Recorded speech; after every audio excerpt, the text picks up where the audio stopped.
जय माता दी। कैसे हैं आप सब। उम्मीद करूंगा कि माँ पहाड़ों वाली की अनुपम कृपा से आप सभी माता के भक्त बहुत अच्छे होंगे, अपने घर पर अपने परिवार के साथ सुरक्षित होंगे। आज है सैटरडे यानी शनिवार और आप सब तो जानते ही हैं हम हर सैटरडे एक नया पॉडकास्ट लेकर आते हैं जिसमें माता रानी की नई प्यारी सी चमत्कारी कहानी आप सभी तक साझा करते हैं, जो आप सब बहुत प्यार देते हैं, सुनते भी हैं अच्छे से। लेकिन आप सबसे पहले तो हम हाथ जोड़कर माफ़ी चाहेंगे क्योंकि पिछले कुछ सैटरडे में पॉडकास्ट नहीं आ पाया।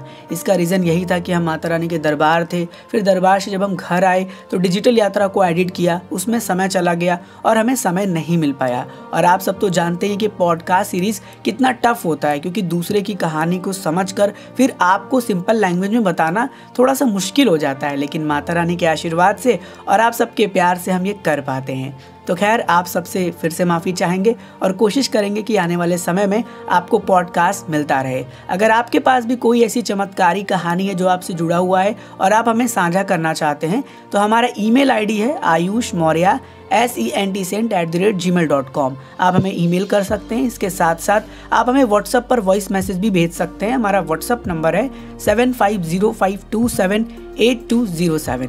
चलिए इस पॉडकास्ट सीरीज़ की शुरुआत करते हैं। उससे पहले देखिए आप सबके लिए एक बहुत ही बड़ी न्यूज़ है और वो ये है कि कल यानी 12 फरवरी को हमारा नया प्यारा सा भजन जो है वो ट्रेन राइडर पर प्रस्तुत होने जा रहा है। तो उम्मीद करेंगे कि आप सब उसे पूरा देखेंगे, प्यार देंगे और शेयर करेंगे। इस पॉडकास्ट को एक्सपीरियंस करिए, सुनिए नहीं, इसे अपने दिमाग में इमेजिन करिए और सोचिए और इस भावनाओं से इस पॉडकास्ट को सुनिएगा। आपको बहुत अच्छा फील होगा क्योंकि ये पॉडकास्ट बनाने का मतलब यही है कि आप उस चीज को एक्सपीरियंस कर पाएं, आप उस चीज को अपने दिमाग में इमेजिन करें और हेडफोन लगाकर कोशिश करिए कि पॉडकास्ट को सुनिए ताकि आपको एक अलग सा फील हो। खैर चलिए आज की इस प्यारी सी पॉडकास्ट की शुरुआत करते हैं। इस प्यारी सी पॉडकास्ट को साझा किया है माधुरी जी ने, जो कि कानपुर की रहने वाली हैं। माधुरी जी ने बताया है इस पॉडकास्ट में कि उन्हें कैसे माता रानी के पवित्र पावन प्राचीन गुफा से दर्शन हुए। साथ ही साथ इस कहानी से आप ये भी सीखेंगे कि किस तरीके से माता रानी की कृपा होती है तो भक्तों को प्राचीन गुफा से दर्शन प्राप्त होता है।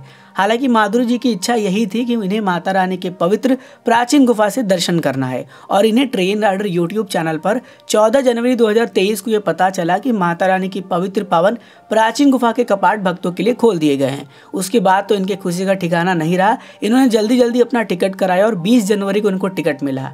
टिकट करा के माता रानी के दरबार पहुंच गई। जो भक्त माता रानी के दरबार से दर्शन करके आ रहे थे रास्ते में उनसे ये पूछ रहे थे कि गुफा खुला है कि नहीं और सबसे यही कह रहे थे कि मुझे तो गुफा से दर्शन करना है।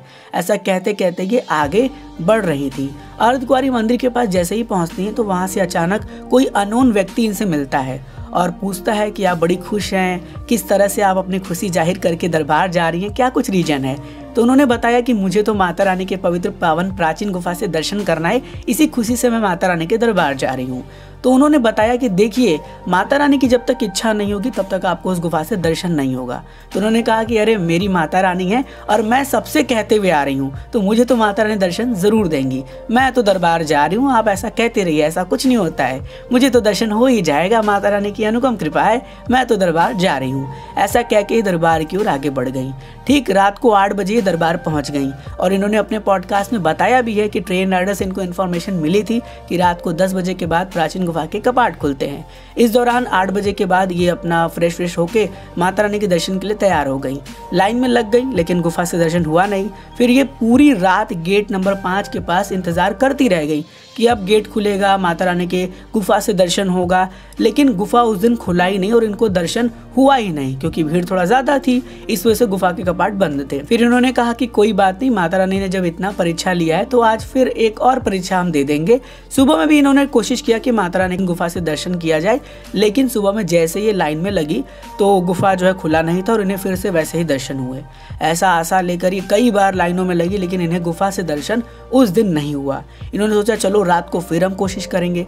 रात को कोशिश तो इन्होंने किया लेकिन सबसे बड़ा प्रॉब्लम ये आया कि जब इनका नंबर आया गुफा के कपाट बंद हो गए थे, इन्हें फिर भी दर्शन नहीं हुआ। एक बार इन्होंने सुबह फिर से ट्राई किया और उस दौरान इतनी लंबी लाइन थी, इनको पहले लगना था लाइन में, लेकिन ये थोड़ा सा सो गई क्योंकि 2 दिन से सोई नहीं थी, तो ये लेट हो गई और फिर भी इन्हें गुफा से दर्शन करने का सौभाग्य नहीं प्राप्त हुआ। जाते जाते इन्होंने एक बार हाथ जोड़कर, आंख में इनके आंसू आ चुके थे और इन्होंने माता रानी से दिल से यही यही प्रार्थना किया कि हे माता रानी, खाली मत जाने दो, कुछ न कुछ ऐसा चमत्कार कर दो कि मुझे इस गुफा से दर्शन हो जाए।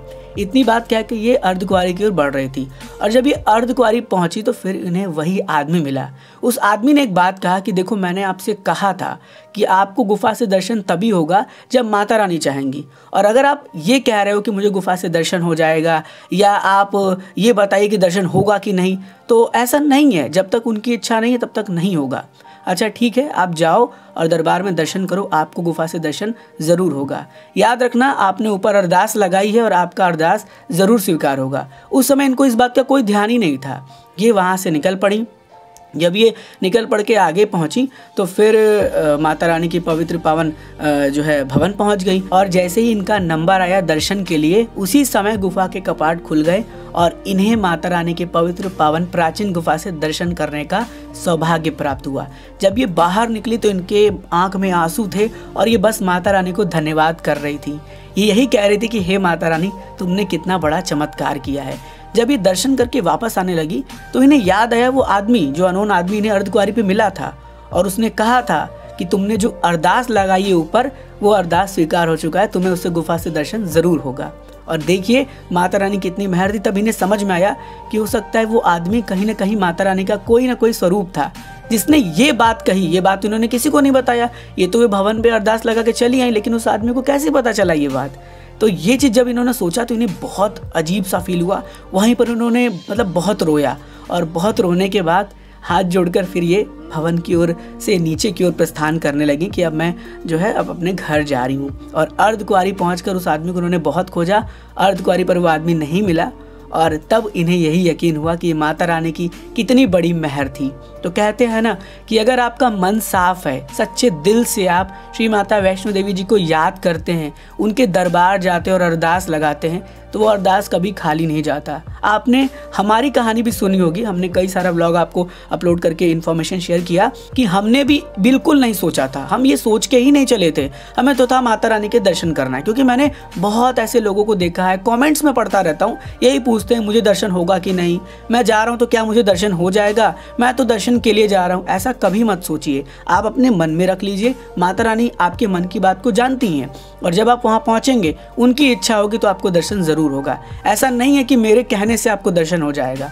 मैंने भी यही किया, हमने कभी किसी से कोई डिस्कशन ही नहीं किया, लेकिन माता रानी की इतनी मेहर देखिए, इतनी लंबी कतारों के बाद भी हमें दर्शन करने का सौभाग्य प्राप्त हुआ और हमारे बाद गुफा के कपाट बंद कर दिए गए। तो इस कहानी से हमें यही सीखने को मिलता है कि हमें कभी भी ये नहीं सोचना चाहिए कि हमें गुफा से दर्शन होंगे ही या हम ऐसे करके जाएं। नहीं, आप सच्चे मन से माता रानी को याद करिए, प्रार्थना करिए, और वो प्रार्थना ज़रूर स्वीकार होता है। मैंने खुद कई ऐसे लोगों को देखा, मेरे सामने ही ऐसा घटना था कि वो गई और वो गुफा से ही बाहर आ गई, मतलब अंदर वो जा ही नहीं पाई क्योंकि उन्हें डर लगने लगा, उनका बच्चा था, वो बच्चा नहीं जा पाया।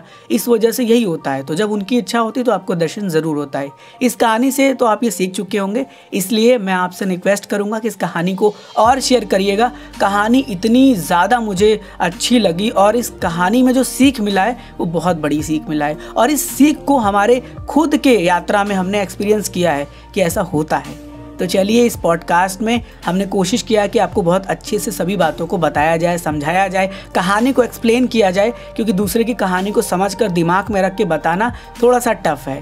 खैर, आप सबसे फिर से माफ़ी चाहेंगे और यही रिक्वेस्ट करेंगे कि हमारा जो नया भजन आ रहा है उस पर आप प्यार देंगे। कल वो भजन रिलीज हो रहा है, उसे सुनिएगा, देखिएगा और कमेंट करके अपना फीडबैक ज़रूर शेयर करिएगा। बहुत जल्द मिलेंगे एक और नई कहानी के साथ, तब तक आप जुड़े रहिए आपके प्यारे से YouTube channel as well as Facebook page train rider के साथ। God bless you all. जय हिंद, जय माता दी।